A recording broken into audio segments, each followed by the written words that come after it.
Perfecto. Vamos a mover esto para acá. Y ahora sí me acuerdo cómo se llama esto.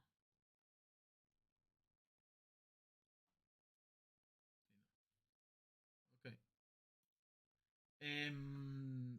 Vamos a ir viendo las preguntas. Esta estaba en exámenes previos. Ok, vamos a tratar de hablar rapidito, ¿no? Sin indagar mucho. Esta, no sé por qué ahora no veo el... Ah, mi batalla con estos tools. Epic. Bueno, ok.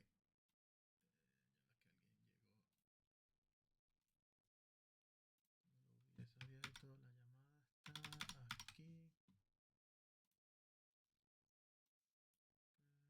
Ok, hay dos personas. Ok.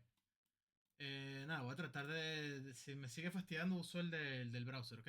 Esta estaba en un parcial anterior, creo que no tenemos que discutirla. Esta también estaba en un parcial anterior. Aquí lo importante de esta pregunta, básicamente, si se fijan, simplemente hay una sola unidad. No sé por qué está desapareciendo lo que escribo ahora. Un segundo. Ah, le puse el timer acá. Ok. Es una sola unidad, entonces podrían ustedes calcular absolutamente todo. La idea de este ejercicio es simplemente ver cómo el rol cuando hay un cuadrado, en este caso son tres cuadrados, a pesar de que hay una, dos, tres, cuatro, cinco, seis, siete predicciones perfectas, fíjense cómo el rol del cuadrado cuando estamos sumando el error cuadrático medio afecta un poco las predicciones. En este caso, fíjense que la cantidad de predicciones exactas es cero, pero tiene menor error cuadrático medio que este modelo que tenemos acá. Entonces, bueno, simplemente para dar un ejemplo de cosas que pueden suceder. En este ejemplo, estos sí son ejemplos nuevos. No voy a discutir pregunta a pregunta. De las que más me interesan son, por ejemplo, en esta es importante, fíjense, el caso A dice, calcula la distancia para cada punto para que tengan la matriz de distancia. Hicimos cabecinos en la clase en donde vimos el trade-off entre bias y varianza. La idea fundamental de este ejercicio era ver la parte de análisis, porque ¿qué sucede? Cuando caes 2, ¿ok? Cuando caes 2, lo que va a pasar es lo siguiente, va a seguir siempre estando dentro este punto porque es el que tiene distancia menor. Lo que sucede, en el cual me tienen que hacer un análisis, era justamente que hay un empate entre estos dos. En consecuencia, bueno, habría que tener un criterio de desempate, básicamente. Pero la idea fundamental era que en la siguiente pregunta, me acuerdo, decía, ok, ¿cómo lo resolverías? Básicamente, el K en el esquema de votación debería ser un número impar de tal manera que no hayan empates. Esa debería ser una solución bastante sencilla de ver, ¿no? A pesar de que, bueno, en este caso particular lo hice a propósito para que les pasara esto. Es poco probable que suceda, pero por lo general escogemos un número impar justamente por eso. ¿Qué sucede cuando cae 7? En este caso, lo que sucede es que si cae 7, fíjense, como nada más tengo 7 puntos, siempre va a ganar la clase azul. Entonces, si yo tuviese un punto nuevo por aquí, es evidente que ese punto nuevo debería ser de la clase roja, pero siempre va a ganar la azul. En consecuencia, bueno, es claro que el número de vecinos debería ser un número que debería ser, perdón, acá, menor que la cantidad total de puntos. Entonces, es un caso particular en el donde tengo muy pocos puntos y cada vecino se ve un poco afectado por el hecho de que si tengo como criterio decisional la cantidad de puntos totales, bueno, evidentemente se ve afectada la votación. No solo esto, si hubiese un caso de clases no balanceadas, el análisis siguiente sería si yo tuviese, por ejemplo, 100 datos, ¿ok? Si tengo 100 datos y la distribución es 20-80 y yo escojo 21 como K, corro el riesgo de que suceda algo similar a esto. Obviamente va a depender de la cantidad de veces que entran los puntos, pero corro un riesgo importante. ¿Por qué? Porque si tengo 21, obligatoriamente estoy colocando al menos un elemento de la clase ganadora, o sea, de la clase que tiene más puntos. En consecuencia, bueno, queda un poco tergiversada la votación, ¿no? Ese era un caso importante. Luego me acuerdo este que fue el más, entre comillas, controversial. Cometí dos errores. Bueno, sucede. El más importante creo que es el primero, que es que no coloqué el vector.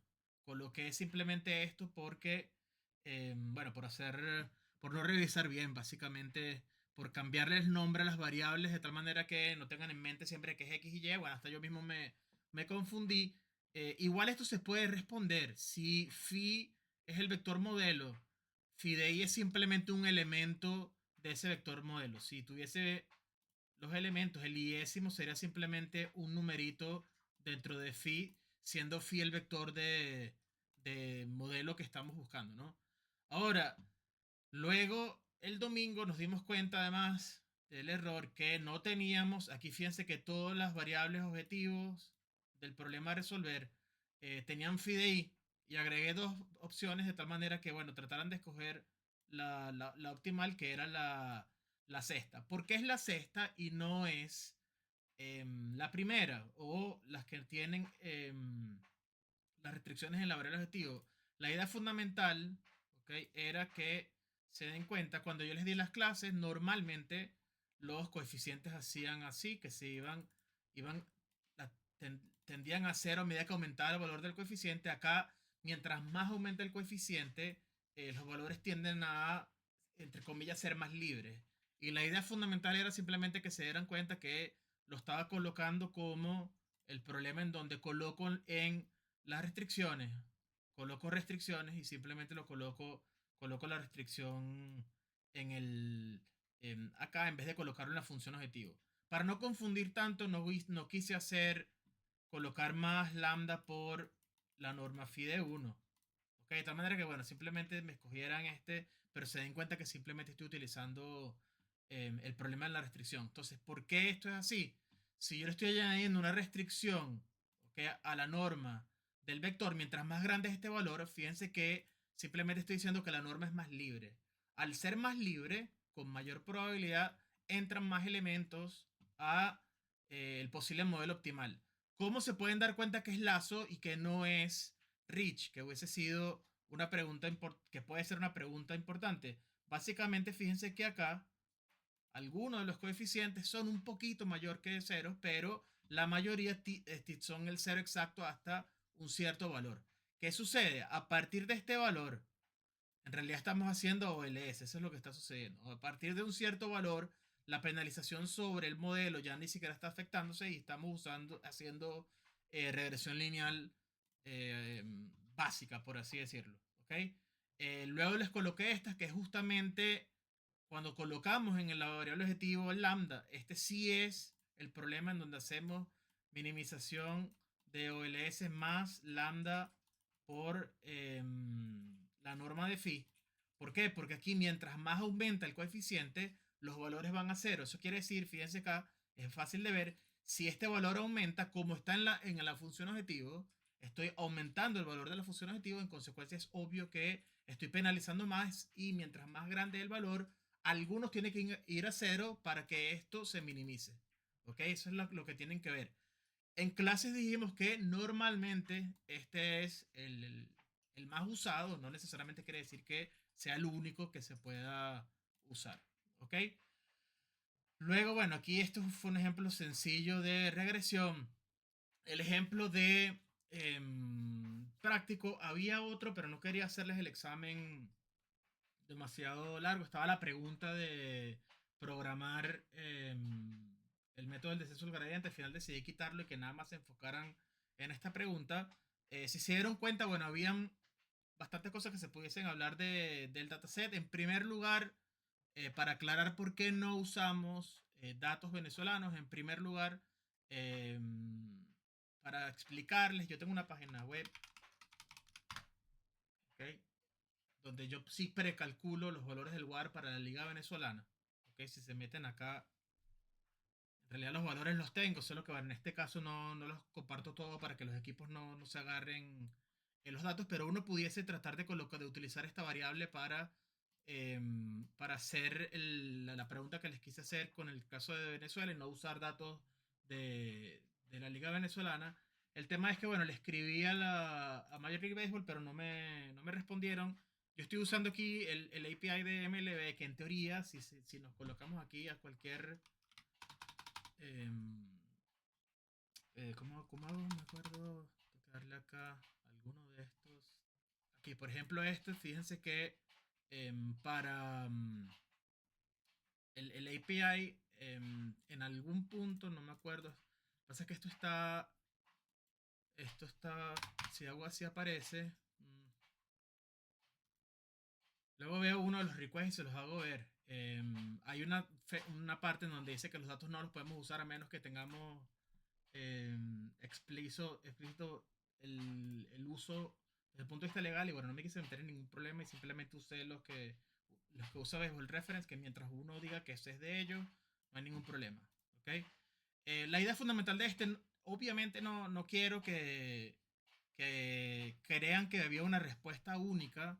Lo importante era que de manera adrede, un estudiante hablando con un familiar se dio cuenta, de manera adrede dice lo siguiente: esta métrica, que es la variable objetivo, el WAR, en realidad es la suma de el WAR ofensivo y WAR defensivo, ¿ok? Más otra cosa acá que no importa qué es. ¿Eso qué quiere decir? Como yo les coloqué nada más estadísticas ofensivas, aquí ya estoy agregando un ruido. ¿Okay? Este es el famoso ruido teórico. Yo estoy agregándole aquí un ruido que no van a ser posible, no es posible que ustedes sean capaces de predecir. ¿Okay? De tal manera que como nada más les coloqué las columnas que son de la parte ofensiva, estos jamás lo iban a poder ser capaces de, entre comillas, modelar esto, de tal manera que estoy agregando un pequeño ruido a los datos. De tal manera que, bueno, veamos que los modelos se pueden equivocar. En este caso, ¿por qué se equivocan? Bueno, hay una parte de la historia que no estoy contando y lo hice adrede. Entonces, ¿qué pasa? En ese caso particular, además, por ejemplo, en alguna parte les digo que tienen que ver cómo hacer para seleccionar las variables. Existen algunas variables en donde es fácil darse cuenta que hay que escoger una u otra. Una de las más importantes, de las partes más importantes, perdón, es esta que está acá. Fíjense que esta columna que se llama OPS, en realidad es la suma de dos columnas, de slogging y de OVP. ¿Okay? Esto quiere decir que con probabilidad 1, la matriz de diseño que escojan va a ser singular. ¿Por qué? Porque una de las columnas es literalmente una combinación lineal de dos columnas. De hecho, hay otros ejemplos. Por ejemplo, acá está el OVP, está el averaje. El averaje es, por ejemplo, hits entre veces al bate, que son dos columnas que están en la matriz. Pero esto es un ratio, es una proporción. Aquí no necesariamente va a haber tanto problema. Evidentemente va a haber una correlación con hits, porque mientras at-bat siempre es mayor, obligatoriamente tiene que ser mayor a hits, porque no pueden haber más turnos al bate que hits. En consecuencia, este número tiene que ir de 0 a 1 y va a haber obviamente una correlación entre el número de hits y este elemento. ¿Qué pasa? Como saben, el béisbol es un deporte bastante complejo donde, bueno, un jugador exitoso falla el 70% de las veces, en promedio. Entonces, bueno, no es tan grave el hecho de agregar esta columna. Pero esta columna, aquí sí me tienen que dar un pequeño comentario. Esta columna sí es cierto que está agregando que la matriz de diseño obligatoriamente va a ser singular. El siguiente Profe, análisis, disculpe, sí. está indicando con algún rayo, ¿no? Digo, es que no se ve lo que está indicando. O sea, si Ah, estoy viendo algo, ¿por mostrando qué no algo, me dicen? no se ve. Es que estoy viendo que está comentando y que, bueno, esta variable, pero no veo que está seleccionando. No, ¿por qué no me dicen? Llevo toda la clase rayando. Ok, un segundo.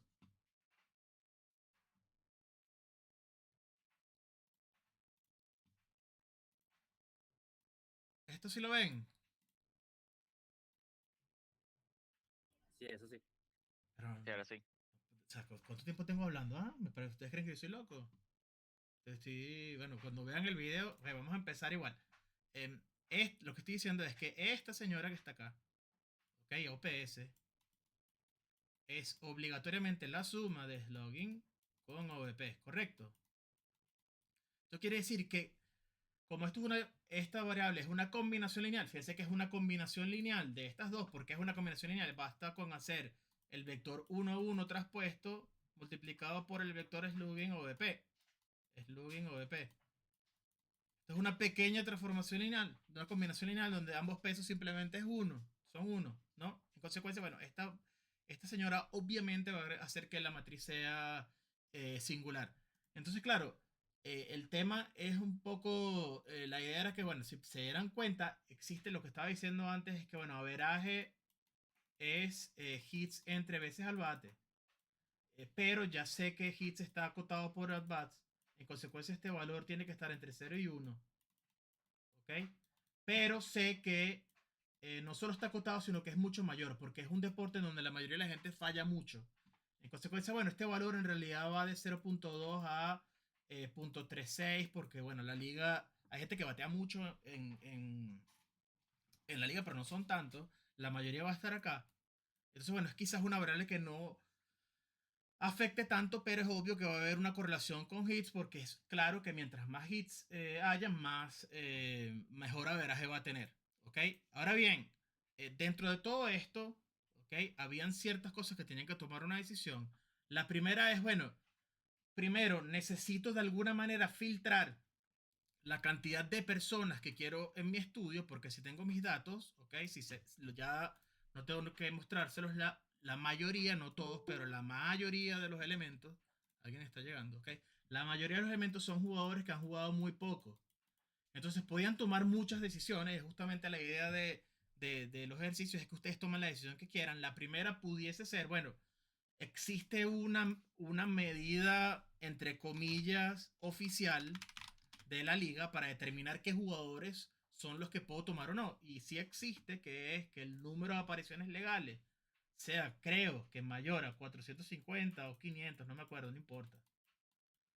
Pero claro, si este fuese el filtro, el número de apariciones legales, o el número de veces al bate, no me acuerdo cuál es, van a quedar muy pocos jugadores. Entonces, claro, ustedes pudiesen decidir si me ponían, qué sé yo, al menos 200 turnos al bate, considero que está bien, y me queda el dataset. Lo siguiente que sucede es que si yo filtrara, ¿ok? Si filtro mi dataset por número de veces al bate, es claro que muchos de los jugadores que tengo en mis datos,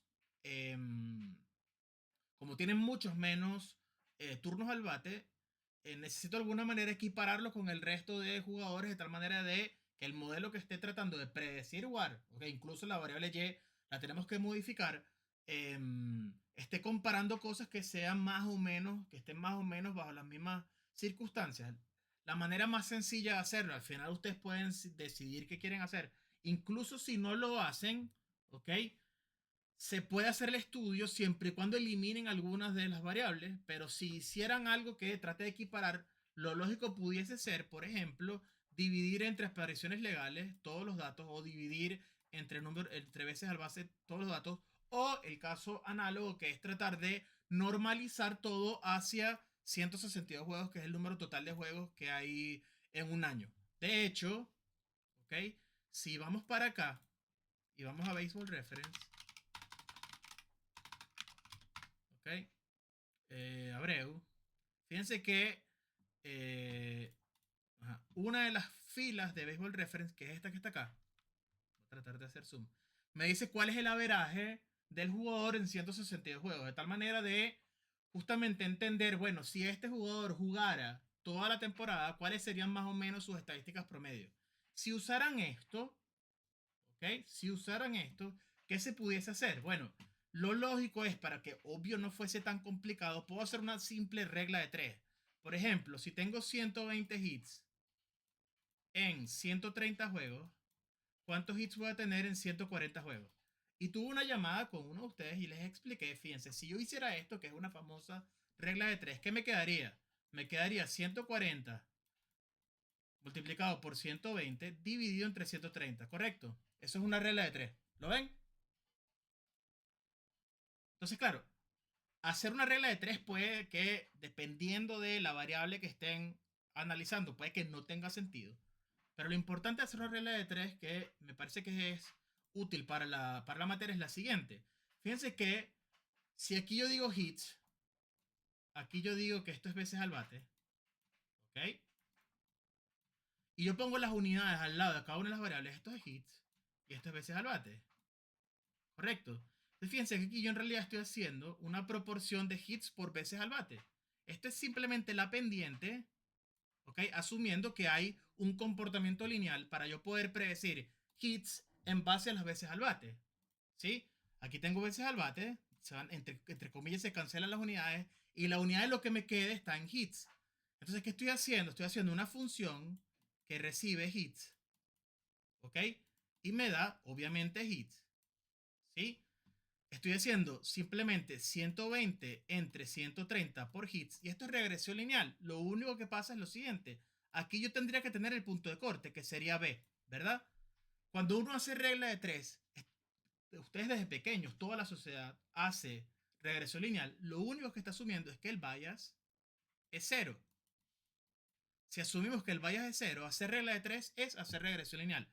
El mejor predictor posible para un solo dato es la proporción que hay entre veces al bate y hits y simplemente la entrada, que es el dato nuevo, lo multiplico por la proporción y me da una posible predicción de los hits para los que tengo disponibles en 130 turnos al bate. ¿Ok? Entonces el hecho de hacer regla de 3 está dentro de la materia porque estamos haciendo regresión, solo que, bueno, las precondiciones, entre comillas, puede ser que no las veamos y simplemente, bueno, la idea fundamental es, si estoy haciendo, ok, regla de 3, lo único que pasa es que la predicción lineal está anclada en cero porque no hay bias. Eso es todo lo que estamos haciendo. En base a los datos que tengo disponibles, ¿ok? Calculo cuál es la pendiente, lo dejo aquí y luego para datos nuevos veo dónde calza dentro de la línea, ¿ok? Bien, lo siguiente, ¿ok?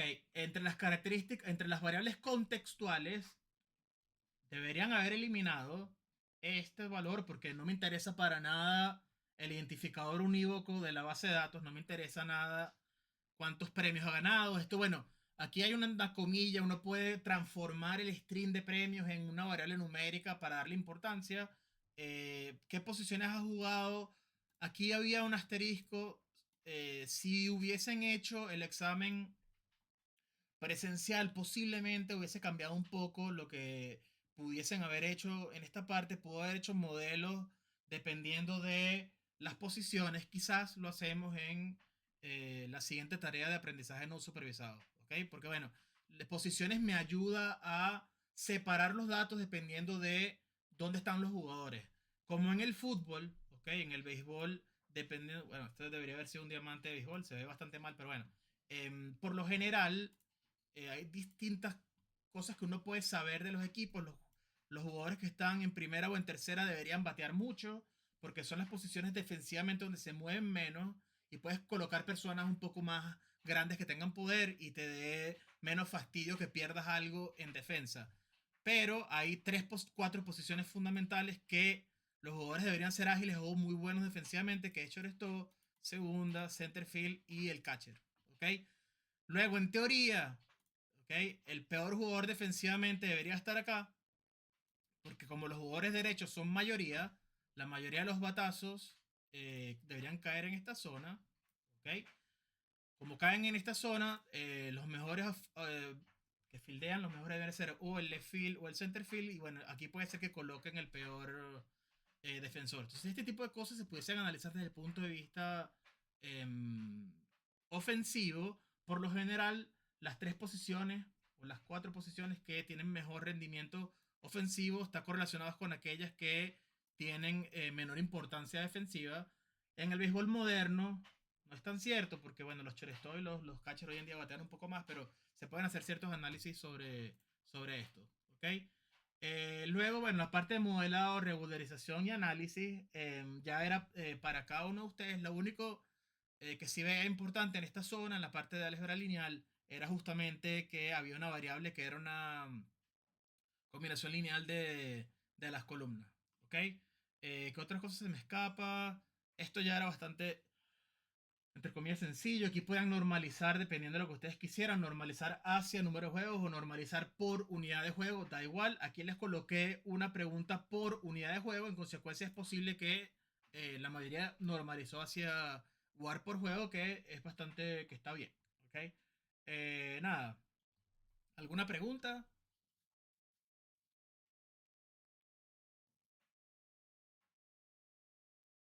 Ok, si no hay preguntas, déjenme por favor cerrar todo esto. No lo quiero. Ah, no, control shift T y después. Lo voy a dejar así y después. ¿Qué pasa aquí? Ok. Bien, vamos a terminar la parte de curvas rock. Ok. Bueno, vamos a hablar un poco de la clase pasada. En la clase pasada vimos cómo rellenar nuestra matriz de confusión. Intentamos ver cada una. Por cierto, tengo que subir. Hoy subo las dos clases. No lo hice para no, entre comillas, para que estuviesen 100% pendientes del examen, ¿ok? Vimos cómo rellenar nuestras entradas de posibles métricas. Lo más importante, si se acuerdan, aquí pequeño resumen, ¿ok? Las entradas más importantes de la matriz de confusión obviamente son aquellas que están acá. Luego que tengo mis predicciones son las primeras que coloco y luego cuando vayamos a calcular las métricas, recuerden que tenemos lo que yo llamo métricas hacia la parte derecha y métricas hacia la parte de abajo, entre comillas, ¿ok? Recuerden que lo importante es que estas métricas, el denominador nunca cambia. ¿Por qué? Porque uso la condición real como denominador. Aquellas métricas que están acá, el denominador sí cambia porque depende de, obviamente, las predicciones del modelo.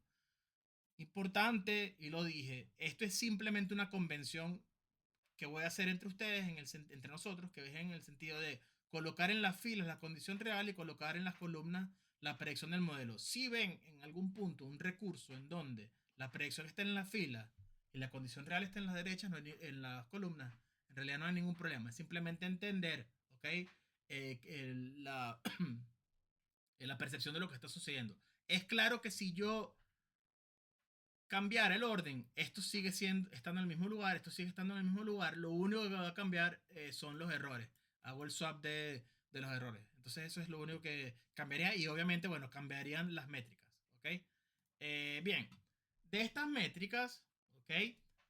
Si se acuerdan, hablamos sobre de si yo tengo una en una fila, estamos de nuevo con el tema de que cambia de tamaño, si tuviese una, obligatoriamente ya tengo la de la derecha. ¿Por qué? Porque si la tasa de positivos nunca cambia, la suma, ¿ok? Debería de dar siempre P. En consecuencia, si yo tengo verdaderos positivos, yo sé luego los falsos negativos, ¿ok? Es así de sencillo. Luego vimos cómo, dependiendo de un threshold, ¿ok? De nuestro modelo, cómo pudiésemos rellenar nuestra matriz de confusión en el caso específico de que tuviésemos, uno, un algoritmo tal que, ¿ok? La posible salida del algoritmo para un X fuese un valor que va, en este caso, de 0 a 1, ¿ok? Y luego la regla era si el valor, Profe, disculpa, ¿sí? se volvió a desaparecer Ah, lo que estoy marcando. disculpen. Ok, primera regla, ¿sí? Ok, la probabilidad dado un X nuevo me da un valor que está entre 0 y 1. Y lo segundo era que la probabilidad de X menor que el threshold lo asignaba a una clase. En este caso, si era menor que el threshold, lo asignaba a la clase negativa. Si no, lo asignábamos a la clase positiva. Eso es lo que habíamos, el acuerdo en el que habíamos llegado. Y tratamos de rellenar la matriz de confusión en base a esto. Ahora bien, es claro que por lo general yo debería asumir, ¿okay? Que el threshold, si mi función fuese una función de verdad de probabilidades, recuerden que hemos hablado de que el hecho de que la salida esté entre 0 y 1 no implica que sean probabilidades. Si de verdad lo fuesen, la interpretación debería ser que P de X mayor a 0.5, entonces esta es la clase, perdón, lo puedo escribir así, no hay ningún problema. ¿ok? Si fuese mayor a 0.5 es la clase positiva, si no, es la clase negativa. ¿Qué sucede? ¿Ok? Lo que yo puedo controlar es el rango de a dónde van nuestros modelos. ¿Cuál es el threshold? No lo podemos saber, ni podemos saber cuál es el rendimiento de nuestro algoritmo a medida que el threshold lo cambio. ¿Eso qué quiere decir? Si yo veo mis datos, ¿ok? Si yo, aquí recuerden que el experimento fue que en teoría teníamos la salida de cada uno de los puntos, le colocábamos como color la clase real, ordenábamos los scores y teníamos aquí nuestros datos ordenados. Entonces, si yo veo esto, uno tiene que tomar la decisión, bueno, ¿dónde colocaré yo el threshold? Si lo coloco acá, ¿ok? O lo coloco acá. Hay diferentes consecuencias de lo que pueda suceder. Fíjense, si yo lo colocara acá, ¿ok? Dado mis datos, yo puedo saber lo siguiente. Cuando P de X es mayor que el threshold, ¿ok? ¿Qué tipo de consecuencias o conclusiones puedo llegar? Yo voy a estar seguro, entre comillas, bueno, estoy entre comillas seguro que la clase real es P. ¿Por qué? Porque si se fijan, todo lo que está a la derecha son todos verdes. Si yo colocara mi threshold acá, ¿ok? Aquí la conclusión sería, bueno, si, bueno, vamos a colocarlo acá, si P de X es menor que el threshold, ¿ok? La consecuencia es, bueno, estoy entre comillas seguro, ¿ok? Que la clase real es N. ¿Ok? Eso es en base a mis datos. Es claro que cuando venga un dato nuevo, muchachos, cuando venga un dato nuevo, que imagínense que el dato nuevo es uno verde, ¿ok? Puedo tener la mala suerte de que se pare de esta manera y mi modelo me dio aquí, ¿ok? Entonces, bueno, mi predicción es la clase negativa a pesar de que era clase real verde, pero bueno, es obvio que nos equivocamos, ¿ok? Lo cierto es que en general no nos deberíamos equivocar tanto y en base a los datos que tengo por ahora disponibles, puedo concluir este tipo de cosas, ¿ok? Ahora bien, la realidad es la siguiente. Por lo general no sabemos en dónde colocar el threshold. No solo eso, analizar el rendimiento de un clasificador binario solamente usando estas métricas es bastante limitativo. Entonces necesitamos algo más que nos ayude a entender el verdadero rendimiento del algoritmo, ¿ok? Asumiendo que el valor del threshold puede cambiar, ¿ok? Este algoritmo son las curvas ROC, cuya manifestación es una gráfica que vamos a entender cómo analizar, pero primero vamos a entender cómo se logra entre comillas, obtener la gráfica. Y luego, asociado a la curva ROC, vamos a tener una métrica, ¿ok? Una métrica que se va a llamar el área debajo de la curva ROC. Entonces, el area under the curve es simplemente va a ser el out score de mi algoritmo de clasificación. ¿Qué falta normalmente cuando vean videos del área que muy poca gente habla? Por lo general, al final, siempre dicen cuál es la curva ROC, cuál es el AUC y el threshold por default, porque es como lo tienen los algoritmos, lo van a colocar en t igual a 0.5. Esto no necesariamente es así. Existen casos en donde el separador no necesariamente va a ser 0.5. Vamos a tratar de entender luego cómo, pero primero vamos a ver cómo se construye la curva ROC. ¿Ok? Entonces fíjense. Lo primero es, bueno, vamos a tratar de ver. Aquí son diferentes ejemplos donde yo muevo el umbral. ¿Ok? Vamos a intentar ver cuál es la idea fundamental. Entonces, la idea fundamental, aquí esto fue una manera en la cual lo hicimos otro semestre. Vamos a tratar de, esto me sirve. Vamos a copiar estas dos. Ok, lo voy a colocar. Aquí ya está esta. Ok. Voy a colocar aquí texto. Perfecto. Vamos a colocar aquí curvas ROC ML25 para que se puedan para que podamos organizarnos. Entonces, fíjense. Vamos a intentar entender cómo se construye esa curva. Y luego vamos a analizar lo de lo que buscamos, ok, mal desempeño, etc. Entonces, primero, vamos a intentar ver cómo se puede construir. Entonces, lo primero que me dice es, bueno, en el eje Y tengo tasa real de positivos o TRP. En el eje X tengo tasa de falsos positivos. Entonces, vamos a tratar de ver qué es esto acá. Entonces, fíjense. La tasa real de positivos, ¿ok? Es este valor que está acá. Y la tasa de falsos positivos, ¿ok? Es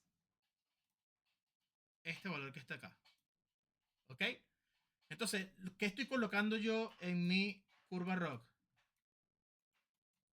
Entonces, en el eje X estamos colocando falsos positivos dividido entre n. Y en el eje Y estamos colocando verdaderos positivos divididos entre p. ¿Ok?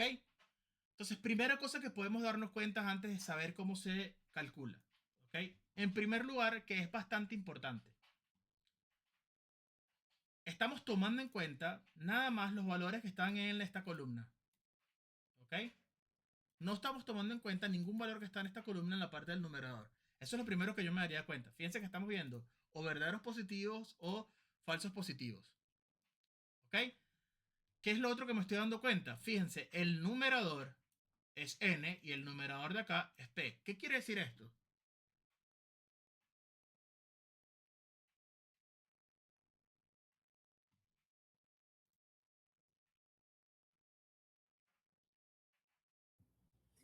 Que lo estamos comparando con el total de predicciones, No de ahora necesariamente. positivo y de negativo. En el numerador 100% seguro, ¿ok? El valor de positivos y el valor de negativos me va a dar el número de instancias. Esto es correcto, ¿ok? Pero además, sé lo siguiente, el denominador de todo lo que aparezca en el eje X y el denominador de todo lo que aparezca en el eje Y nunca cambia. No importan los valores que yo quiera graficar. ¿Lo ven?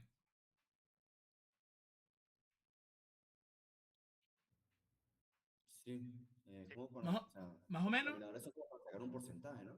Es una proporción, no un porcentaje. Una cosa importante acá, un pequeño paréntesis de un minuto.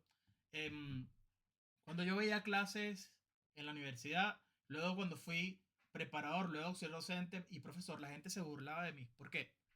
Porque las probabilidades son funciones que van de 0 a 1. Hasta el día de hoy, incluso mis amigos de vida del liceo, del colegio, igual también se burlan de mí. Las probabilidades van de 0 a 1. ¿Por qué van de 0 a 1?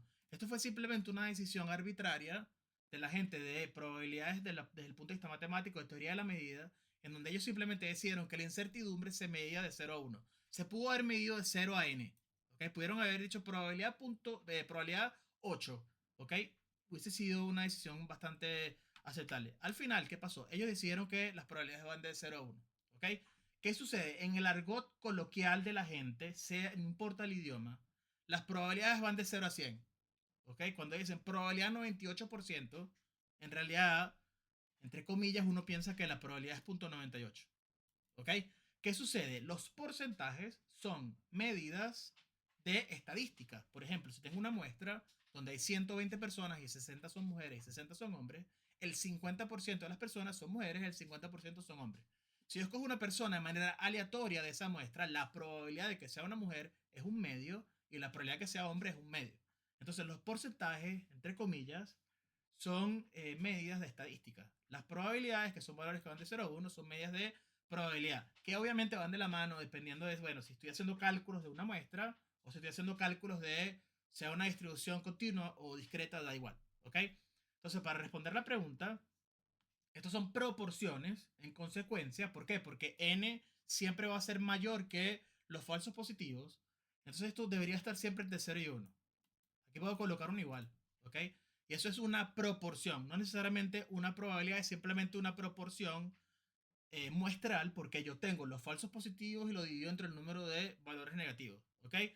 A medida que ha avanzado mi vida he aceptado que la gente usa porcentajes como probabilidades y ya no me molesto, ¿ok? Hace 15 años era una batalla incesante y todo el mundo me fastidiaba, pero bueno, si usan 98%, no me cambia ya nada de que usen porcentajes porque si todos entendemos que 98%, este símbolo literalmente significa 1/100 porque es por unidad de cientos, por eso se llama porcentaje. Entonces, bueno, 98% estás multiplicando entre comillas por 1/100 y me queda 0,98. ¿Ok? Entonces, bueno, en realidad esto es una proporción que va de 0 a 1 y esto es muestral, que va a depender obviamente cuál es la predicción de mi modelo. Luego que yo tengo la predicción, soy capaz de rellenar mi tablita y veo cuáles son las métricas. ¿Ok? Entonces no son probabilidades porque ya luego que tengo el modelo y hago mi predicción, ya dejamos totalmente el terreno de las probabilidades porque ya el modelo es fijo y ya yo, dada la entrada, como es determinístico, sé cuál es la salida. ¿Ok? Entonces, bueno, luego de ese pequeño paréntesis, ¿ok? Tenemos en el eje X falsos positivos dividido entre n. Tenemos en el eje Y verdaderos positivos dividido entre p. ¿Ok? Son proporciones. Luego que yo tengo mi modelo, soy capaz de rellenar las cosas. Entonces, primera observación que nos dimos cuenta, ¿ok? Nada más estamos usando los valores de esta columna. Segunda observación, los denominadores nunca cambian porque la proporción de positivos y negativos para mis datos no debería cambiar. Existen áreas de aprendizaje automático en donde cambian el tiempo, las predicciones, pero eso es muy complejo. Nosotros asumimos simplemente que son estáticas las clases y es más sencilla la vida. ¿Ok? Entonces, lo siguiente que debemos entender es, bueno, fíjense, cuando vemos el gráfico, me dice, entre comillas, aquí en 1, 1 es el clasificador perfecto. ¿Ok? Entonces, fíjense que las curvas pareciera que empiezan en 0, 0 y en algún momento terminan en el punto 1, 1. ¿Ok? Perdón, este punto es el 0, 1, el que estoy de clasificador perfecto. El punto 1, 1, este punto 1, 1, ¿ok? Pareciera que es como el final de la curva y el punto 0, 0 parece ser el comienzo de la curva. ¿Se ve? Entonces, tenemos que ver, bueno, cómo se construye esto y para qué sirve y cuál es la interpretación. Por lo general, la gente, ¿ok?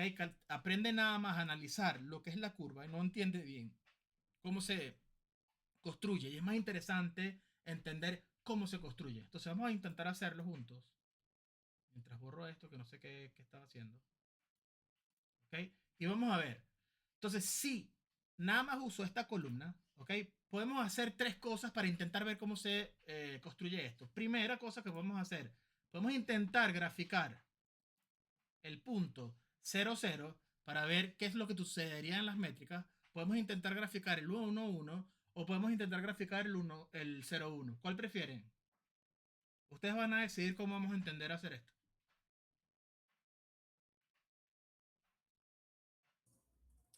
Si lo hacemos con el 01, sería chévere. Con este. Sí.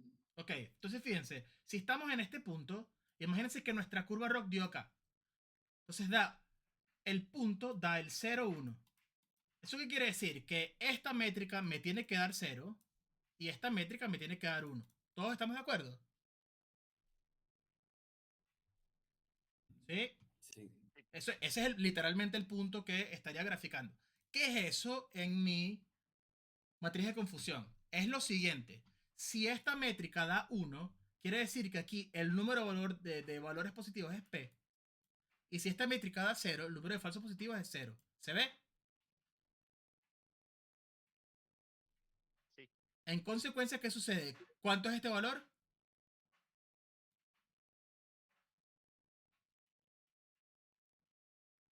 ¿Todos?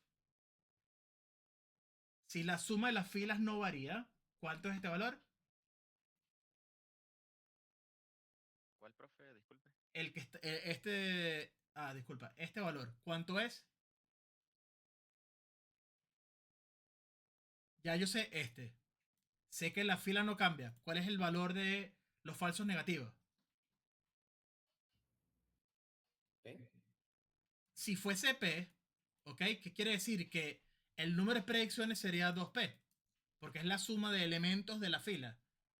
En consecuencia, bueno, los elementos de la clase positiva se multiplicaron por 2. ¿Ok? ¿Eso qué quiere decir? Si ya yo asigné, porque mi métrica me está dando, ¿ok? Que estoy en este punto en donde verdaderos positivos entre positivos da 1, cuando verdaderos positivos entre positivos da 1. Esto es sí, solo sí. Verdaderos positivos es el número de positivos. Como el número de positivos y el número de negativos no varía, porque eso es una característica de mis datos, yo sé obligatoriamente que este señor es un 0. ¿Ok? Y si esta métrica da 0, porque la única manera de que esta métrica dé 0 es que los falsos positivos es 0, quiere decir que los verdaderos negativos son n. ¿Ok? ¿Eso qué quiere decir? Cuando estamos en este punto, si estuviésemos ahí, no necesariamente vamos a estar, pero si estuviésemos acá, quiere decir que el clasificador es perfecto. ¿Por qué? Porque todos los elementos que eran P se clasificaron como P y todos los elementos que eran N se clasificaron como N. ¿Se ve?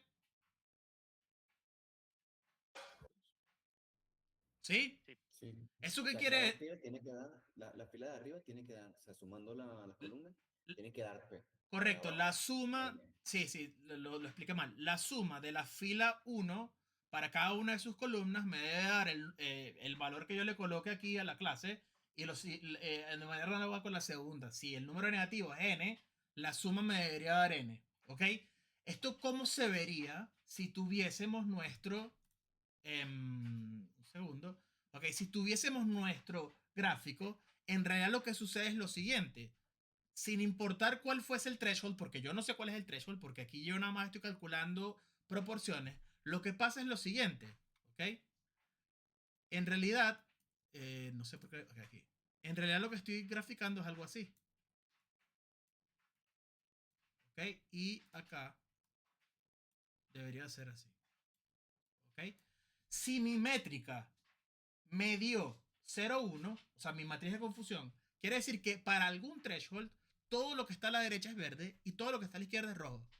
Fíjense que no importa qué es P y qué es N. No importa el número de positivos y no importa el número negativo. Lo importante es que todo lo que está a la izquierda del threshold es de la clase negativa y todo lo que está a la derecha del threshold es de la clase positiva. Fíjense que no importa, ¿ok? No importa cuál es el valor de PN, no importa ni siquiera si uno es más grande que el otro, no importa si son iguales, ¿ok? Lo único que yo sé es que si yo estuviese aquí, si yo estuviese acá, esto sucede si y solo si mi clasificador, ¿ok? Todos los elementos positivos los clasifica como positivos y todos los elementos negativos los clasifica como negativos, ¿ok? Entonces, de manera análoga de este análisis, vamos a hacerlo para los otros dos puntos. Voy a borrar todo, ¿ok? Entonces, ¿qué sucede?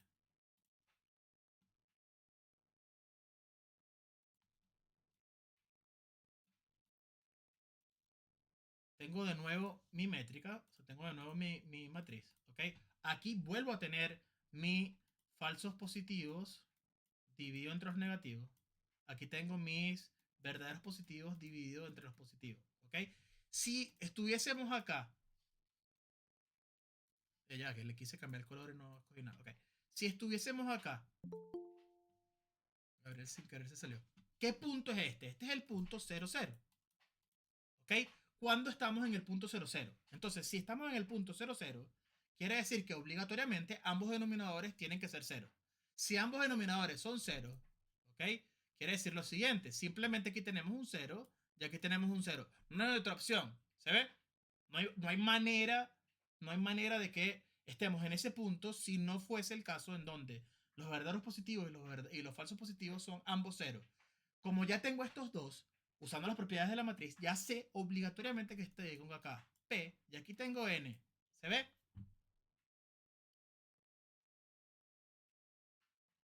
Sí.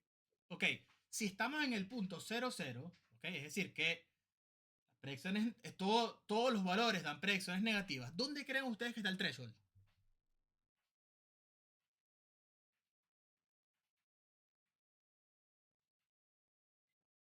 Debería estar en 1. Correctos. ¿Por qué está en 1? Porque si el threshold es 1, todo lo que está a la izquierda es negativo. ¿Lo ven?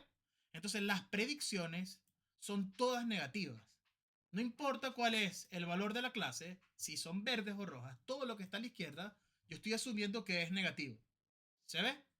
Entonces, ¿qué quiere decir esto? Cuando vayamos a hacer el 1 a 1, vamos a hacerlo ahora con el gráfico, de manera intuitiva, si yo sé que cuando estamos en el punto 0, 0, el threshold está acá, en el último, aquí estoy agregando vallas que no es necesario, en el punto 1, 1, lo lógico sería que estamos en el threshold con valor 0, ¿ok? Vamos a tratar de hacerlo. Entonces eliminamos esto, ¿ok? Estamos ahora en este punto. ¿Cuándo esto es cierto? Fíjense. Ok. Si me dio 1, 1, quiere decir que este valor es 1 y este valor es 1. ¿Cuándo dan 1? Cuando el numerador es exactamente igual al denominador. En consecuencia, esto tiene que ser obligatoriamente P y esto tiene que ser obligatoriamente N. La segunda consecuencia es que esto es un 0 y esto es un 0. ¿Sí? Entonces ya sabemos que, ok, ¿qué quiere decir esto?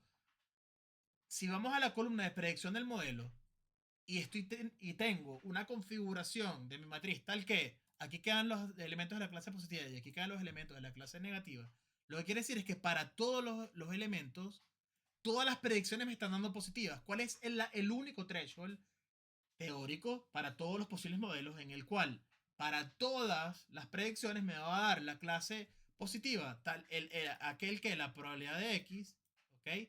Esto me dé mayor que 0 es la clase positiva, si no es de la clase negativa. En consecuencia, el threshold está en 0. ¿Se ve? Entonces, los casos extremos 0, 1, perdón, 0, 0 y 1, 1 son los casos en donde tengo el threshold o en 0 o en 1. La pregunta es que se le ocurre a alguien, ok, si yo tengo el threshold en 0, estoy en este punto, y tengo el threshold en 1 y estoy en este punto, ¿qué pasaría si yo modifico el threshold para cada uno de los scores? ¿Ok? Los voy modificando para cada uno de los scores y grafico los valores de tasa real de positivos y tasa de falsos positivos y grafico esos valores. Esa es la curva ROC. Lo que voy a hacer es variar los valores del threshold o de 0 a 1 o de 1 a 0, da igual, de manera intuitiva, porque nosotros pensamos de menor a mayor, se empieza en el 0 hasta el 1, ¿ok? Y graficamos en la posible curva que quede, ¿ok? Entonces vamos a hacerlo para este ejemplo. Vamos a de nuevo hacer mi cosa acá, ¿ok?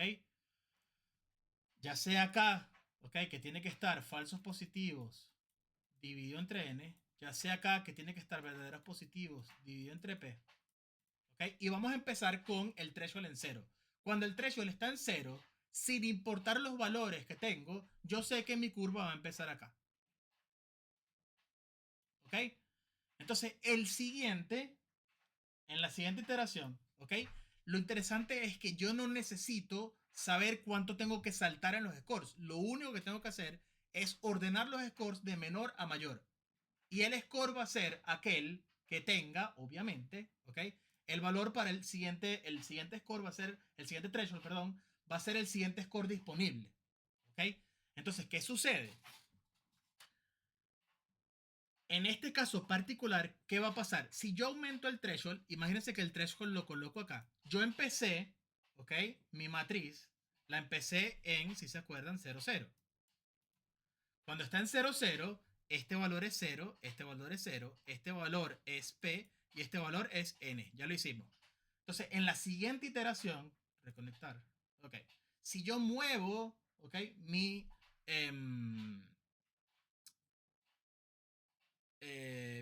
threshold, ok, ¿qué va a suceder? Este valor, ok, si sube, ¿qué sucede?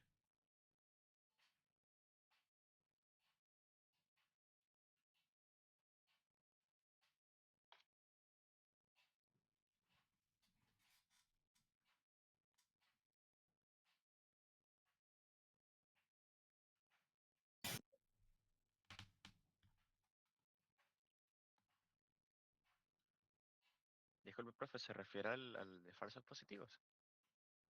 Si subo el threshold, ¿cómo me queda la matriz?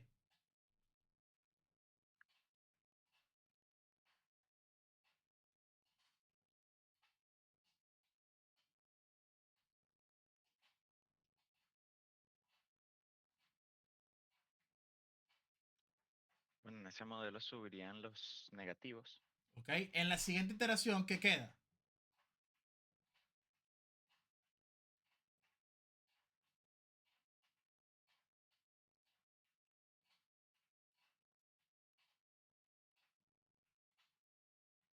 Esta es la primera iteración.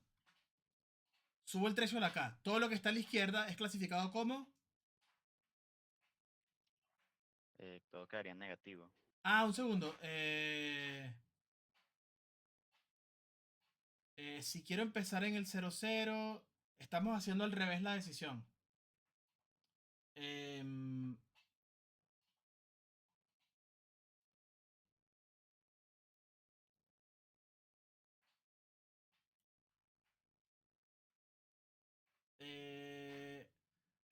estamos, ok, vamos a hacerlo, ¿cómo lo estoy haciendo yo? Estoy diciendo si la probabilidad de X, ok, es menor al threshold, estamos diciendo que esta es la clase negativa, si no, estamos diciendo que es la clase positiva, ok.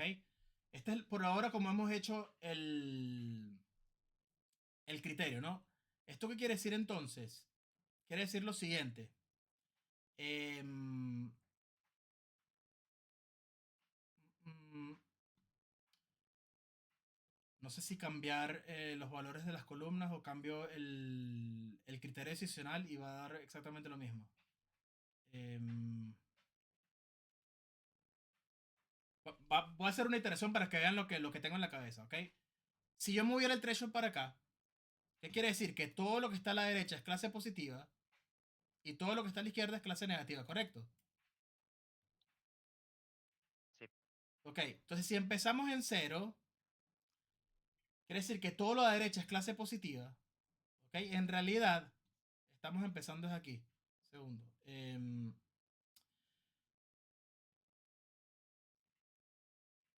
Estamos empezando en el 1-1. Ok, en realidad tengo que empezar es con el threshold aquí e ir a hacerlo un poco más pequeño de tal manera que empecemos en esta configuración en la 0-0. Ok, fíjense por qué. Si todo lo que está a la izquierda es negativo, es cuando, perdón, es de la clase 0, es cuando empezamos justamente en el punto 0-0. Ok, entonces empezamos con el threshold en 1. Vamos a empezar a moverlo a la izquierda para yo empezar desde el 0-0 hasta llegar al 1-1. Ok, entonces fíjense. En la primera iteración vamos a empezar del 1 al 0. Cuando el threshold es 1, tenemos esta configuración de la matriz. El siguiente valor va a ser esta separación acá. ¿Ok? Entonces, ¿qué es lo que va a suceder? Ese punto nuevo es positivo o negativo en la clase real.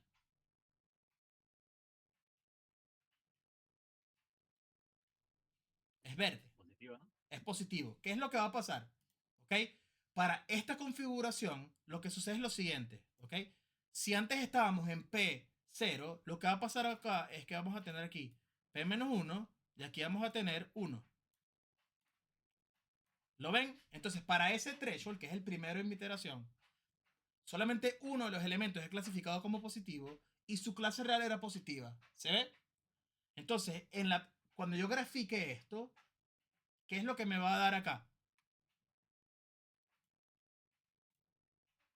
El siguiente punto, ¿cuál va a ser? Que es esta matriz. Es verdaderos positivos es 1 entre P. ¿Ok? Ese es el eje Y. Y el eje X, ¿qué es? Sigue siendo 0 dividido entre los valores negativos, porque es justamente este valor dividido entre los verdaderos negativos. En consecuencia, este punto es el punto 0, 1 entre P. ¿Ok? Quiere decir que cuando yo muevo mi threshold y uno de los elementos de la clase positiva entra a las predicciones positivas, estoy subiendo en mi gráfico en un salto que tiene dimensión 1 sobre P. Siguiente iteración, para que vean que todo, que siempre estamos haciendo exactamente lo mismo. En la siguiente iteración, ¿qué sucede? Si mi threshold estaba acá, en la siguiente iteración mi threshold va a estar aquí. ¿Ok? Porque tengo mis scores ordenados y los estoy moviendo hacia la izquierda. Voy a tener dos predicciones positivas, de las cuales ambas son de la clase real verde. En consecuencia, de nuevo, aquí tengo un 2. ¿Ok? Y aquí tengo P menos 2, porque tiene que sumar P. ¿Sí? Fíjense que el valor de 0 no va cambiando. Entonces, en la siguiente iteración, esta es la iteración 1, en la siguiente iteración vuelvo a subir con un paso de qué dimensión. Este tenía dimensión 1 entre P. Y fíjense que este también tiene dimensión 1 entre P. ¿Por qué? Porque el siguiente valor es 2 veces la dividido entre P. ¿Y esto qué es? Esto es 1 sobre P más 1 sobre P. ¿Se ve? ¿Cuántas veces creen ustedes que, dado estos scores, vamos a subir moviendo el threshold hasta la primera vez en donde no podemos subir? De veces. En 8. En el octavo, en el primero en donde la clase real cambia. Entonces vamos a tratar de graficarlo, ¿ok? Entonces fíjense, en este punto, ¿ok? Voy a borrar todo esto para no confundir tanto. Vamos a volver a colocar nuestro eje Y. ¿Ok? Fíjense que 1, 2, 3, 4, 5, 6, 7 veces que moví el threshold. ¿Ok? 7 veces que moví el threshold. La configuración de la matriz en la séptima vez era 7, 0, P-7, N. ¿Ok? ¿Cuál es este punto? Este punto es el 7 dividido entre P, 0 dividido entre N. Estoy acá. 7 veces 1 sobre P, 1 sobre P, 1 sobre P, 1 sobre P, 1 sobre P y 1 sobre P. 1, 2, 3, 4, 5, 6. 7 veces con la misma altura subí hasta llegar a este punto. ¿Ok? En este cambio de threshold, justo en este cambio de threshold, es la primera vez en donde ¿qué va a pasar? Todo lo que está a la derecha es la clase positiva, pero el elemento que está entrando en la clase positiva es de la clase real negativa. ¿Eso qué quiere decir? Que por primera vez cambié el valor acá a un 1 y aquí coloqué n-1. Y es la primera vez que entonces cambia, ¿okay?, el valor de x y voy a tener 1 entre n, 7 entre p. ¿Por qué? 7 entre p, 1 entre n, que son justamente estos valores de estas métricas. ¿Ok? Es bastante sencillo. Estoy graficando las métricas. ¿Qué es lo que pasa entonces? En esta iteración es primera vez que hacia dónde nos vamos a mover. Hacia la derecha. ¿Y la dimensión del salto cuánto es? Antes era 0, ahora es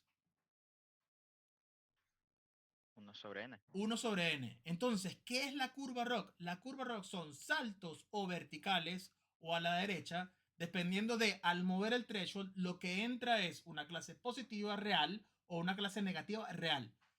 ¿Eso qué quiere decir? Mi curva ROC al final van a ser cosas así discretas, ¿lo ven? Sube, derecha, sube, ¿ok? De hecho, sí vemos ejemplos de curvas ROC, ¿ok? Y yo veo aquí imágenes. Las curvas ROC que de verdad están bien hechas no son las que se ven así, que son continuas, sino son aquellas que, fíjense como en este ejemplo. Espero que pueda hacer zoom. Aquí, fíjense cómo sube o va a la derecha, sube o va a la derecha. ¿Lo ven? Ahora bien, hay un caso especial, que es el siguiente, y luego tenemos que decidir qué hacer. Voy a borrar todo.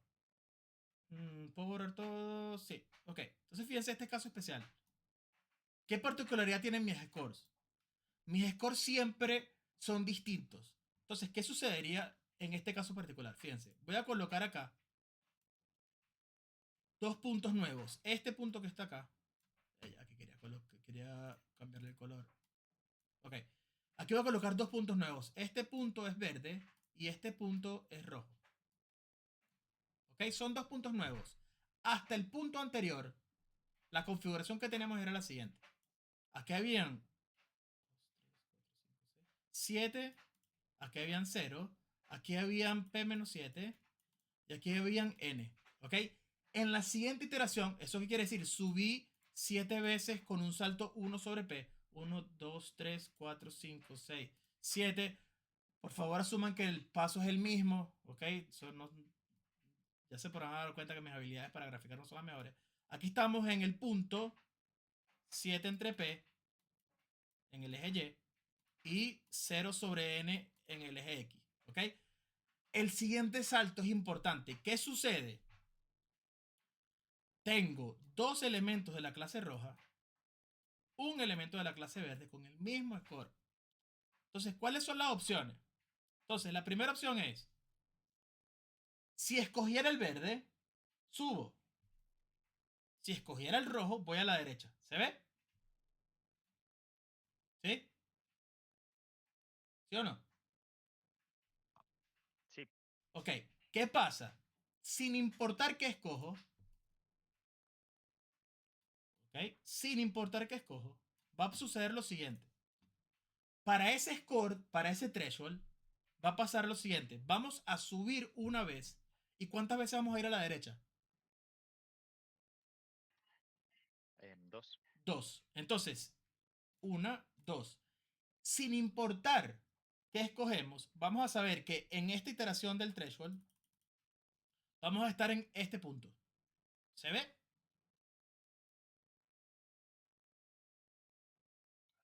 Sin importar. Pudimos haber escogido rojo, rojo, verde. Derecha, derecha, subo. Pudimos haber escogido verde, rojo, rojo. O pudimos haber escogido rojo, verde, rojo. Entonces hay tres opciones. Que es este camino. Soy malo cambiando colores, ok. Primera opción es este camino. Ese camino es, entre comillas, el que es más positivo, que es verde y luego rojo, rojo. ¿Ok? Luego tengo el camino. Vamos a colocarlo rosado, que es este. Este camino. Profe, Sí. me perdí un poquito por conexión de internet. ¿Por qué se arma ese camino? O cómo, mejor dicho. Ok, vamos a echar para atrás 2 minutos y hacer lo siguiente. Ok, voy a borrar. Bueno, voy a dejar esto, pero te explico qué estamos haciendo. Si hiciéramos el camino, ok, movimos el threshold hasta acá. Estamos todos de acuerdo que estamos en esta configuración de la matriz. Hay 7 elementos que eran verdes, que son predicciones positivas. Recuerden, todas las predicciones a la derecha son verdes, todas las predicciones a la izquierda son positivas, negativas. Luego tengo que ver cuál es el color real, ¿ok? Sin importar mi algoritmo, hasta este punto no importa el algoritmo, o sea, obviamente importa el algoritmo, pero no importa cuál decisión tomemos para los desempates, hubiésemos llegado hasta acá. Nuevo escenario, tengo para un score, fíjense que este es el score, voy a ponerle un nombre arbitrario. Para el score 0.7 del threshold, tengo 3 opciones. 2 de esas opciones son rojas, una es verde. ¿Ok? ¿Cómo puedo decidir qué hacer? Entonces, la pregunta es, ok, ¿qué sucedería al final? Cuando yo mueva otra vez el threshold, sin importar cómo escogí los caminos, voy a estar en este punto. ¿Cuál es este punto? Este es el punto. ¿Ok? Aquí ya va a variar un poco el cálculo, pero el punto va a ser, como fueron 2 rojos y uno verde, ok, voy a tener 1, 2, 3, 4, 5, 6, 7, 8 dividido entre la clase positiva, y aquí voy a tener 2 dividido entre la clase negativa. ¿Ok? Este punto, sin importar cómo me moví, ese punto va a ser el 2 dividido entre n, 8 dividido entre p. ¿Ok? La pregunta álgida ahora es, bueno, en el caso de empates, ¿qué hago? Esa es la pregunta. Bueno, ¿qué hago en el caso de empates? Entonces, ¿ok? ¿Qué sucede? Veo cuáles son los posibles caminos. Si fuese el camino verde, rojo, rojo, es decir, a pesar de que tienen el mismo score, escojo primero el verde. Lo que estoy haciendo es subir y después voy 2 veces a la derecha. Si escojo rojo, verde, rojo, lo que estoy haciendo es ir a la derecha, subo y voy a la derecha. Y en el caso rojo, rojo, verde, es ir a la derecha 2 veces, subo. ¿Ok? Entonces tengo 3 posibles caminos.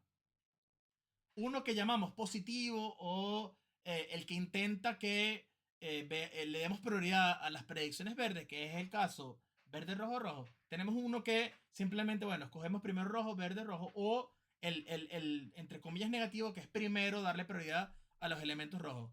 ¿Qué hizo la gente que inventó esta curva? Lo que hacen es lo siguiente: en vez de darnos mala vida, entre comillas, de ver cuál es el mejor camino, escogemos el camino promedio, que es simplemente agarrar una línea recta acá, ¿ok? Hacemos una línea recta entre el punto anterior y el siguiente. Y ese es lo que vamos a escoger. Va a ser una línea entre el punto anterior y el siguiente. ¿Por qué esto es importante? Entonces aquí vamos a echar, no echar hacia atrás, sino ver cómo quedaría la configuración. ¿Ok? Vamos a asumir ahora que no tenemos empate. Y para mí, sin importar, ¿ok?, los valores de los scores, yo sé cómo es esta curva ROC y es la siguiente. ¿Ok? Ahora sé que cuando la clase real es verde, quiere decir que subo. Cuando la clase real es roja, voy a la derecha. Eso quiere decir que es 1, 2, 3, 4, 5, 6, 7 veces verde. ¿Ok? Una vez rojo, que es este. Una vez verde, rojo, verde, rojo, verde, rojo, verde. ¿Y luego qué va a pasar? Bueno, lo que va a pasar es que voy a tratar de que esto se vea vertical. Ok. Este punto acá, este es el 1, 1. En este punto, ¿qué pasa?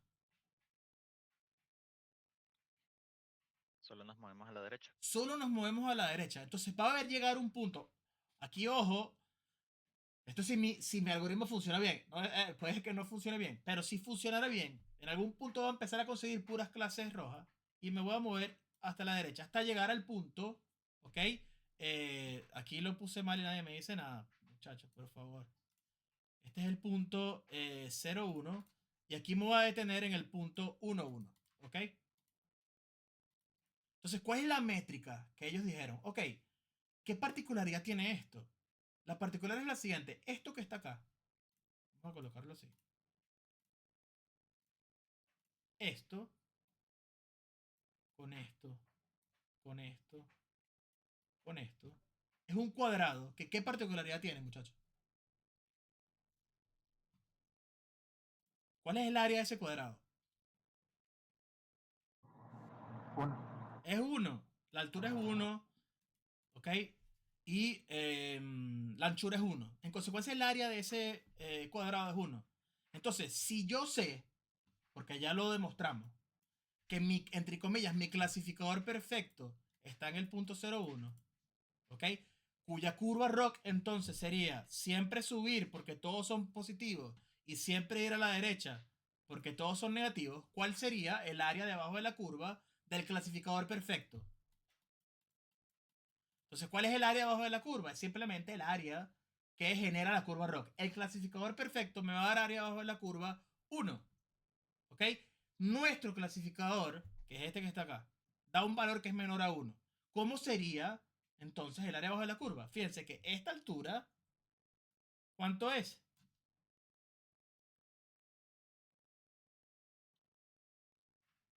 7 dividido entre P. ¿Cuál es la anchura? 1 entre N, ¿verdad? Entonces, ¿cuál es el área abajo de la curva? 7 por P por 1 sobre N. Correcto. 7 por P. 7 por 1 dividido entre P por N. ¿Ok? Más este señor, que es... obviamente es 8 por 1 dividido entre P por N. Más hasta llegar a la última. ¿Ok? ¿Qué es esto? Esto lo vimos en Mate 1. Es como Riemann. Son sumas de Riemann, literal. Ujú. Son trapezoides. ¿Ok? En este caso, bueno, tenemos la fortuna de que son además barras que ni siquiera son trapezoides. Pero si tuviésemos empates, usaríamos la regla del trapezoide que, si se acuerdan, en Mate 1, literalmente... me moví esto en vez de... Okay, si tuviésemos un trapezoide, o sea, si tuviésemos esto, ¿qué sería? Es fácil calcular el área, ¿verdad? ¿Se ve? Sería simplemente calcular este rectángulo y le sumo el valor del triángulo de este punto hasta este punto. Entonces, para calcular el área abajo de la curva, bueno, simplemente literal reutilizar código que debe estar en algún modelo, en algún repositorio de BLAS o de, ¿cómo se llama? De Fortran, que calcule áreas debajo de este tipo de curvas, pero el área abajo de la curva, ¿ok? Literalmente es la suma, ¿ok? De estas barritas. Sé que el mejor posible es 1 y además sé incluso que el peor posible es 0. ¿Por qué? Porque el peor caso posible me equivoco, ¿ok? Y el peor caso posible tengo todos los valores negativos de un lado y todos los valores positivos del otro. Entonces, aquí les hago una pregunta que siempre pongo en el examen, ¿ok? ¿Qué sucedería en este caso particular? Imagínense que la curva ROC me da esto, ¿ok? La curva ROC me da, de alguna manera, no cambia el color. Dios, ok. La curva ROC me da algo así, me da todos los valores negativos primero y después todos los valores positivos. Ese modelo es útil. El área abajo de la curva, el área abajo de la, perdón, el área debajo de la curva me da literalmente 0, ¿ok? Pero ¿qué pasa con ese modelo? ¿Está funcionando bien o no?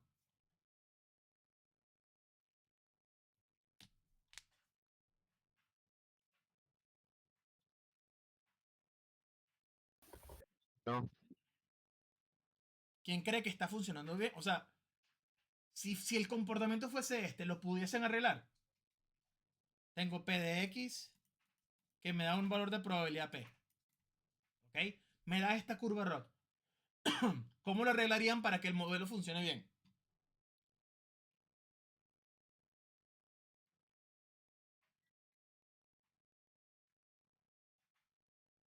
Fíjense, Habría que invertir la curva, ¿no? O sea, ¿cómo se invierte probabilidades?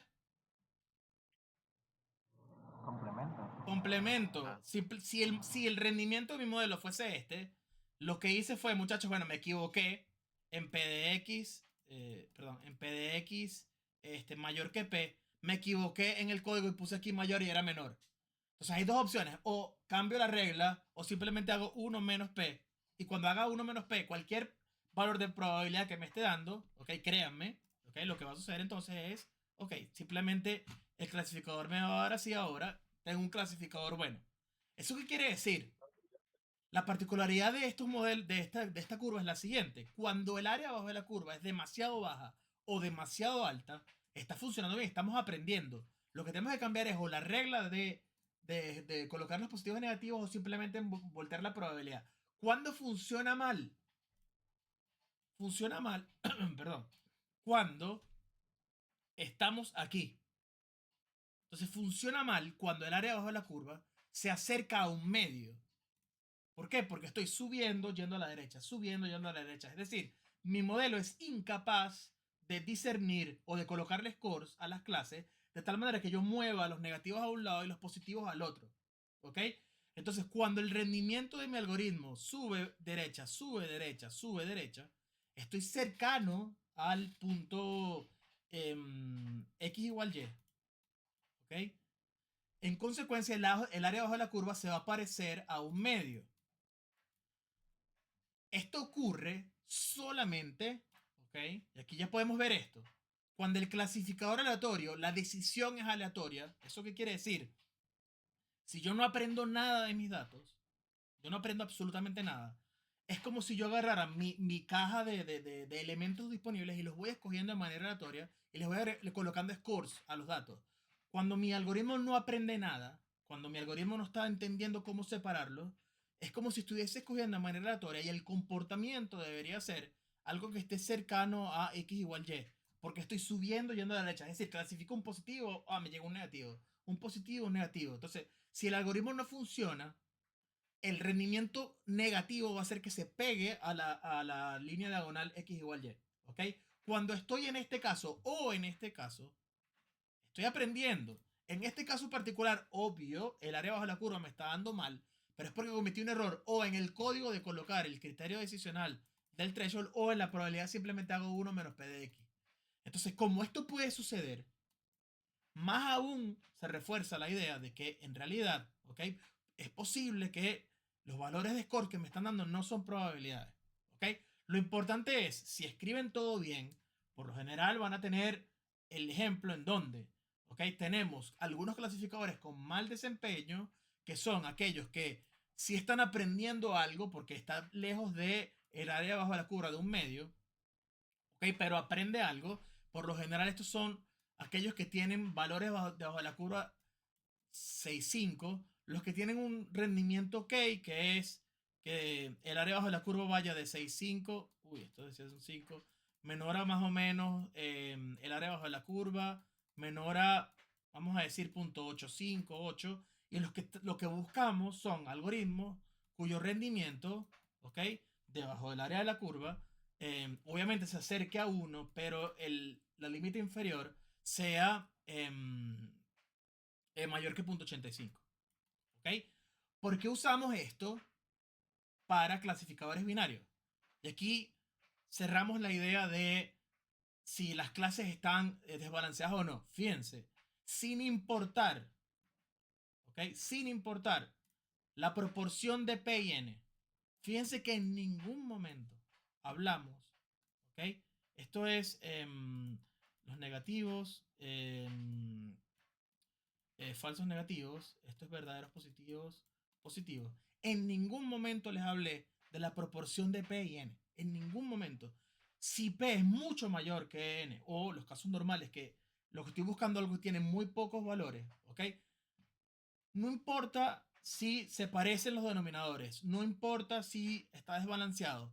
Cuando el algoritmo funciona bien, sea desbalanceado o no. Lo que vamos a ver de la curva ROC van a ser comportamientos similares que se parezcan a la línea verde. Entonces, cuando los datos son desbalanceados, lo único que sucede es que el pequeño salto que estamos haciendo, ¿ok? El salto, el denominador simplemente es más pequeño. ¿Ok? Al ser más pequeño el denominador, los saltos son más altos. Eso es todo. Si yo tengo cuatro elementos nada más, cada salto tiene valor .25. Cada vez que yo consiga uno de los verdaderos positivos, subo .25. Si tuviese 10, subo en .1 de unidad. Si tengo de manera análoga, qué sé yo, 20 de los pasos de los valores negativos, cada paso tiene, ¿ok? Dimensión 1/20 de mi curva. Entonces este algoritmo es bastante interesante porque me da, una métrica que me permite comparar dos algoritmos de clasificación binaria, porque mientras más alta es el área de la curva, obligatoriamente el desempeño es mejor, pero además es robusto ante desbalanceo de clases porque el comportamiento debería siempre ser el mismo, sin importar si están desbalanceadas o no las clases de mi clasificador de binario. Entonces, ¿en qué nos ayuda? Nos ayuda que es muchísimo más útil que, por ejemplo, si se acuerdan, usar precisión, que era la suma de esta diagonal. Bueno, no sé qué pasó. Si estuviese jugando Counter o Valorant, fíjense que mi aim está por aquí. El real debería estar por acá. Pero bueno. Ok. Si sumo la diagonal, divido entre la cantidad de datos, fíjense que en el caso de que sean desbalanceadas las clases, vimos el caso particular en donde si todas mis predicciones son negativas, fíjense, recuerden el ejemplo de cáncer, si todas mis predicciones son negativas y tengo 98% de personas sin cáncer, aquí me queda 98, aquí me queda 2, 0, 0, mi precisión, ok, mi precisión va a ser del 98%, que no me dice nada. Ahora, ¿qué sí me dice algo? Si los valores positivos están a la derecha de los scores y aparecen por acá, rápidamente, ok, se mueven hasta este lado de mi algoritmo de la curva ROC y subí mis dos veces, ok, mi curva ROC de manera rápida, de tal manera que el área la maximizo. Si los valores positivos quedan por acá, ok, lo que va a tener es que mi curva ROC está por aquí, después sube y va a la derecha. Eso no es bueno. ¿Qué va a suceder? Cuando están en el medio, es cuando soy incapaz de tener un algoritmo que le coloque un score que yo pueda separar esos valores. ¿Okay? Que mi idea fundamental es mover a la derecha los verdes y mover a la izquierda los rojos. ¿Qué pasa en la vida real? La mayoría de algoritmos va a funcionar en este sentido. La mayoría de los puntos van a estar acá, que son los más fáciles de clasificar como verdes. La mayoría de los puntos de los negativos van a estar a la izquierda. Los clasificadores buenos son aquellos en donde los puntos en donde yo, donde tenga de verdad que aprender a cómo diferenciarlos, sea capaz de hacer esta separación y mover los rojos a la izquierda y los verdes a la derecha. Y eso lo logro entender usando las curvas ROC. ¿Ok? ¿Qué hora es? No veo la hora. Ok, falta media hora. Preguntas. Me estoy quedando sin voz.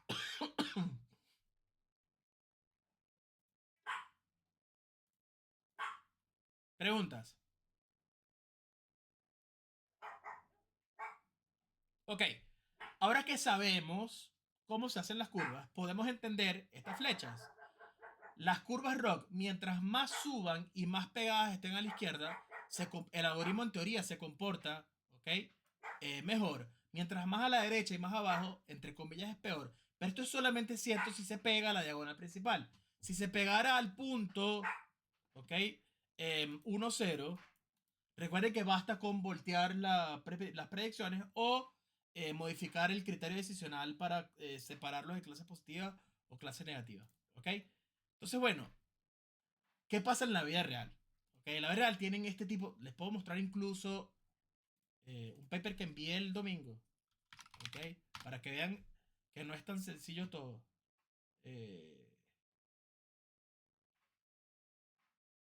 Domingo fue 25.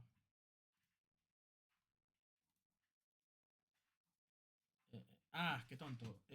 Lo tengo local. Denme un segundo.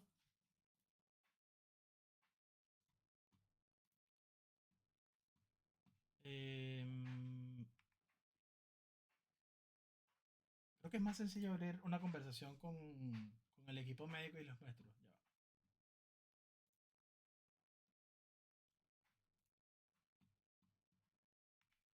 Ya va. Aquí.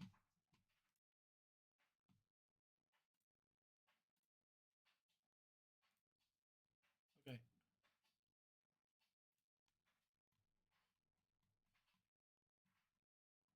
Fíjense, esta es una curva rock que nos dio en un se ve muy pequeño, no sé por qué. Ok. Ah, ok, ¿se ve? Sí, sí se ve. Sí, Ok, entonces fíjense, en el eje Y tenemos True Positive Rate, que es Sensitivity. Aquí hay que colocarle los nombres que les gusta a los médicos. Ellos son los que inventaron estos nombres. El False Positive Rate en realidad es uno menos Specificity. Y Specificity es la estadística que está a la derecha en nuestra tablita. ¿Ok? Aquí fíjense cómo es un algoritmo en donde el área abajo de la curva, promedio, que esto es el promedio de cross validation para 4 tipos de modelos, regresión logística, que ustedes lo saben hacer, árboles de decisión, que lo vamos a ver la clase que viene, 2 algoritmos que no se, perdón, que no se ven, que es bosques aleatorios y boosting, XGBoost, ¿okay? Que es Extreme Gradient Boosting. La idea fundamental es, bueno, para este paper, que incluso no me lo han aceptado, pero publicamos. Fíjense que el promedio del área abajo de la curva da 0.7, que entre comillas, con las métricas que yo les estoy dando a ustedes, no es que esté dando un valor demasiado alto, ¿ok? Pero se ve como, en este caso particular, lo que estamos tratando de predecir es qué tan probable es que un paciente responda los cuestionarios de un estudio. Mientras más probable es que un paciente responda a los cuestionarios, más datos vamos a tener. En consecuencia, aumenta la calidad de los datos. Si los pacientes no son propensos a responder los cuestionarios, simplemente no tenemos datos. Entonces, si nuestro modelo es capaz de predecir a aquellas personas que no van a querer responder el cuestionario, si en algún punto entran falsos positivos, es decir, falsos negativos en este caso, aquellas personas que mi modelo tengan como predicción, esta persona no va a responder el cuestionario y hacemos un follow-up en el sentido, le enviamos un email, mira, por favor responde el cuestionario, pero en verdad se lo respondieron, no tiene una repercusión tan importante como que le enviamos un email a una persona que no ha respondido y de verdad lo responda. ¿Ok? Entonces, en este caso, las clases son bastante desbalanceadas porque afortunadamente las personas que no son compliance en esto, es decir, que no responden al cuestionario, son bastante pocas. De hecho, aquí la proporción es más o menos como 1 a 5. El 80% de las personas responde, el 20% no. ¿Ok? Bien.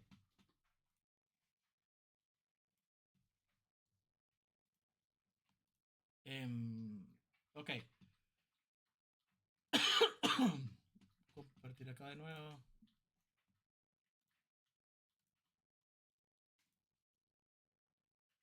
Ok.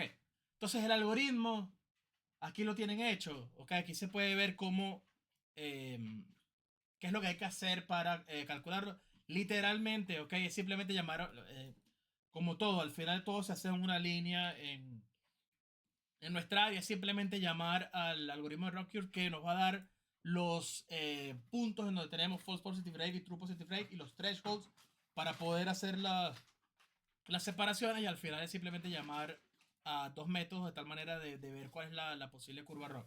Entonces, bueno, los algoritmos ya están hechos, por así decirlo, pero me interesa más que entiendan qué significa el área abajo de la curva y cómo se calcula la curva ROC. ¿Ok? Para la clase que viene, ¿ok? En 20 minutos terminamos este Google Colab y vamos a ver árboles de decisión.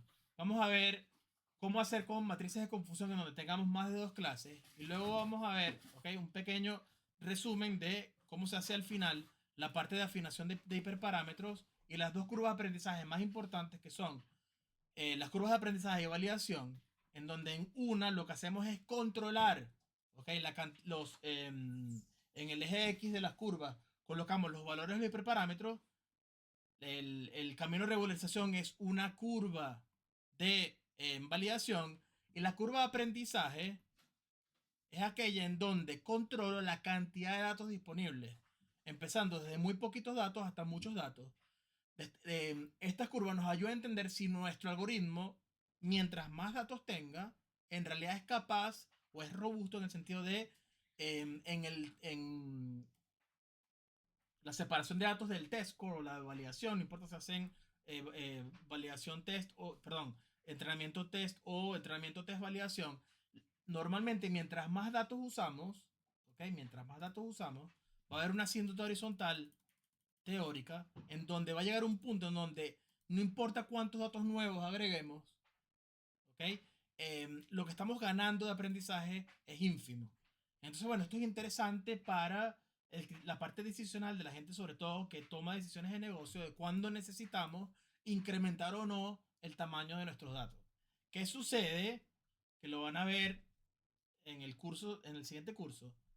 Esto es cierto para la mayoría de los modelos, no es cierto para Deep Learning. En Deep Learning, básicamente la regla es, dame más datos y voy a comportarme mejor, ¿ok? Porque crece un poco más lento que los algoritmos convencionales. Y el gap entre el teórico y el real, en verdad, sí ganas mucho mientras más datos tengas. Lo cual es un problema para gente como nosotros, que no tenemos tanto dinero para tener datasets muy grandes como para el ambiente, porque mientras más datos tenga, la energía que necesitamos para construir estos modelos o incluso usarlos en producción aumenta radicalmente. No es en vano que, incluso si están viendo últimamente la subida de precios, las memorias RAM están subiendo y los discos, los SSD, los valores están subiendo de manera increíble. En consecuencia, bueno, hay consecuencias como que el stock de, por ejemplo, de SanDisk está subiendo de manera importante, a SML también. Todos los stocks que tengan que ver con chips y almacenamiento, todos están casi que en máximos históricos y por ahora, mientras todas estas empresas sigan usando casi sin control todos estos recursos, eso va a seguir siendo cierto. Entonces, bueno, me que decimos, entonces la clase que viene, terminamos esto, lo hablamos un poco más y empezamos a ver de ahora en adelante por cada clase un modelo nuevo. Entonces las clases van a ser un poco más rápidas y van a tener que estudiar un poco más entre ustedes. Hasta la clase que viene, los primeros 20 minutos es todo el curso básico, luego vamos a ver modelos nuevos, ¿ok? Entonces, bueno, nos vemos la clase que viene, ¿ok? Que profe, gracias. Nos vemos. Hasta luego. Pero, profe, Muchas gracias, chao. profe. Chao, chao.